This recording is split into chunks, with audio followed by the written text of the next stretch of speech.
ჩვენ გადაცემის დასაწყისში გითხარით, რომ სამოქალაქო აქტივისტი დანიელ ბულკაშვილი, როგორც მისი მეგობარი ამბობს, გაიტაცეს სამოქალაქო ფორმაში ჩაცმულმა ადამიანებმა შავი შკოდით, 5 ადამიანმა.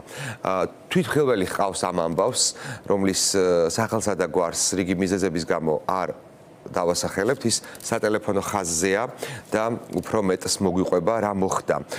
მოგესალმებით, ალბათ გესმით ჩვენი ხმა. გითხარით რა მოხდა, რა ვითარებაში გაიტაცეს დანიელი და ასევე დავაზუსტებ, ის არის სამოქალაქო აქტივისტი და აქციებში ინტენსიურად იღებს მონაწილეობას, ხომ? დიახ, ყოველთვის დადის აქციებზე, დღესაც რუსთაველის გამზირზე უბრალოდ მივსეინოვდით, მეტროდან გამოსულები, ახალი გამოსულები ყავით. ჩვეულებრივად მივდივართ და უკან მომავალი რამოდენიმე შავებში ჩაცმული მამაკაცი სტაცებს დანიელს ხავს და თან მოდის შკოდა არ იყო, უფრო მოზრდილი ავტომობილი იყო, შავი დაბურული მინებით.